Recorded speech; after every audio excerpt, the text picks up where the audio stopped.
D'abord, c'est une motion importante qui est devant nous, puis je pense que puis je tiens à le faire d'abord, à saluer ma collègue de Shefford. Si elle a souligné son engagement auprès de ces groupes-là avant qu'on soit fiers qu'elle soit notre collègue à tous, je pense que les aînés peuvent compter encore une fois sur son engagement indéfectible envers la cause de nos personnes aînées qui méritent vraiment beaucoup qu'on les reconnaisse, qu'on reconnaisse leur apport dans notre société. Puis c'est ça le sens de notre motion finalement. Puis je tiens à saluer aussi les milliers d'aînés et tous les organismes de défense de droits qui les représentent tant au Québec qu'au Canada pour leur travail. Et ce que les aînés nous demandent aujourd'hui à nous comme parlementaires, c'est de prendre fait et cause pour leur réalité. Et une de ces réalités qui est très criante, c'est celle de l'appauvrissement des aînés. Et c'est sur cette base-là que notre motion veut être présentée aujourd'hui et on l'espère sera retenue à l'unanimité. Et pour bien exposer mon propos, je vais vous parler de cette réalité de l'appauvrissement des aînés, de l'impact de cet appauvrissement sur la santé, oui physique, mais psychologique, de l'inefficacité des mesures actuelles et surtout des solutions possibles, parce qu'il y a des solutions possibles pour répondre à cet enjeu. Je pense qu'il faut qu'une fois pour toutes, qu'on s'assure que les aînés puissent avoir une retraite décente. C'est ça l'objectif. Madame la Présidente, s'il y a quelque chose que j'aimerais qu'on reconnaisse aujourd'hui, puis qu'on aurait dû reconnaître bien avant, c'est que les aînés s'appauvrissent. Si on utilise l'indicateur de pauvreté qui est basé sur 50% du revenu médian, c'est un aîné québécois sur 5 qui se trouvait en situation de pauvreté en 2017 au Québec. 2017. Au niveau canadien, c'était 15,4% des aînés qui étaient en situation de pauvreté pour la même année. Ces aînés, ce sont majoritairement ceux qui n'ont que le supplément de revenu garanti et la pension de sécurité de la vieillesse comme revenu une fois la retraite. Ces montants, puis j'insiste sur ce point, sont loin d'être suffisants pour répondre aux différents besoins quotidiens des aînés. Bien souvent, cette triste réalité fait en sorte de placer les aînés devant l'obligation de continuer à travailler bien au-delà de l'âge de la retraite. En 2002 et 2014, le taux d'emploi chez les 65 ans et plus a augmenté de 50%, passant de 12 à 19%. Pour les 65 à 70 ans, c'est plus de 3 aînés sur 10 qui décident de continuer à travailler. Trouvez-vous cela normal qu'un aîné qui a travaillé toute sa vie soit dans l'obligation de continuer à travailler parce que ses revenus de pension sont insuffisants? Je me réjouis, Madame la Présidente, que certains aînés restent actifs. On peut se réjouir de ça sur le marché du travail, mais la décision de continuer à travailler devrait être un choix et non une obligation forcée par manque de revenus. De plus, laissez-moi vous dire que cet appauvrissement a un impact. Il a un impact notamment sur la santé psychologique des aînés. L'appauvrissement, c'est stressant, c'est inquiétant, c'est angoissant. C'est le stress d'essayer de tenter de joindre les deux bouts.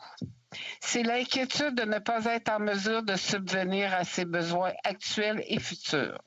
C'est l'angoisse de ne pas pouvoir s'offrir autre chose que des besoins de base. Vieillir en santé et avoir une retraite décente, c'est aussi avoir un revenu suffisant pour non seulement répondre à ses besoins de base, mais aussi pour réussir à se payer des activités puis avoir des projets. C'est avoir les moyens d'aller visiter, de recevoir ses proches. C'est avoir les moyens de participer activement à la collectivité. Déjà, le vieillissement amène son lot de changements. Ça peut mener à la maladie. Ça nécessite qu'on s'adapte. Ça amène du stress. Nous devons, nous, parlementaires, nous assurer que le manque de revenus ne soit pas un facteur qui s'ajoute à ce stress. Or, actuellement, laissez-moi vous dire, au risque de nous répéter, que les mesures en place n'arrivent pas à répondre à ces besoins et n'atténuent pas ce stress. En date de juin 2020, ma collègue le dit, un individu recevant strictement la pension de sécurité de vieillesse ainsi que le supplément de revenu garanti aura un revenu annuel d'à peine 18 000 $. Pour un aîné célibataire, divorcé ou veuf, c'est environ 1 500 $ par mois. En fait, au Québec, c'est environ 60 % des aînés qui n'ont comme revenu de retraite que les régimes publics, donc pas d'autres régimes complémentaires. Et ce sont en grande majorité des femmes. C'est pas un secret là, que ces montants arrivent à peine à couvrir les besoins de base tels que calculés par la mesure du coût de panier de consommation. C'est loin d'être suffisant. D'ailleurs, ça aussi, ça devrait être revenu. On devrait parler plus de mesures de revenus viables. Je vous demande, est-ce normal qu'au cours des 10 dernières années, les montants de la sécurité de vieillesse aient seulement été indexés de 91 $ par mois? Les gouvernements, tant conservateurs que libéraux successifs, ont échoué à ce chapitre et ont laissé tomber les aînés. Le gouvernement actuel nous a promis qu'il prendrait la situation au sérieux. Cependant, les dernières annonces me laissent penser tout à fait le contraire. Est-ce normal que la dernière indexation des rentes annoncée ne soit que de 1,50 $ par mois? Est-ce normal que les rentes n'aient augmenté que de 0,1 % pour le trimestre d'octobre à décembre 2020? La FADOC a qualifié cette indexation d'insultante et avait tout à fait raison. Cette augmentation n'arrive même pas à couvrir, comme on le disait ma collègue, le coût d'un café. Fait que donc, est-ce que le bien-être des aînés vaut plus qu'un café par mois? Je pense que poser la question, c'est y répondre. Déjà, le Bloc québécois a interpellé le gouvernement à plusieurs reprises et a proposé des mesures concrètes pour venir en aide aux aînés à faible revenu. On propose d'augmenter pour tous les citoyens de 65 ans et plus. Et je rappelle, ça compose 60 % de la population qui ont juste le revenu de pension comme revenu de base. Donc, d'augmenter de 110 $ par mois les revenus de retraite. On propose une bonification du supplément de revenus garanti de 50 $ par mois pour les personnes seules, puis de 70 $ par mois pour les couples. On propose la poursuite du versement de la prestation du supplément de revenu garanti à un défunt ou à son survivant pour une période de 3 mois après le décès. Ces solutions, elles sont simples, elles sont efficaces et visent à enrayer l'appauvrissement des aînés maintenant. En conclusion, Madame la Présidente, il y a 3 choses que j'aimerais que mes collègues retiennent de nos interventions aujourd'hui. C'est d'abord que les aînés ont travaillé toute leur vie et méritent d'avoir des revenus qui leur permettent d'avoir une retraite décente. C'est ensuite que l'appauvrissement des aînés, c'est pas une vue de l'esprit, c'est une réalité.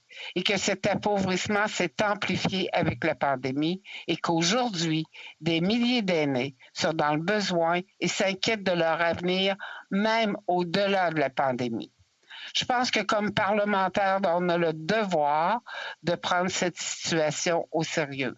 On a le devoir d'intervenir et de tout faire en notre pouvoir pour combattre l'appauvrissement des aînés. C'est pourquoi je vous enjoins à appuyer notre motion et c'est pourquoi j'enjoins le gouvernement à agir rapidement en mettant en place des mesures qui vont être structurantes pour assurer aux aînés une retraite décente dès maintenant.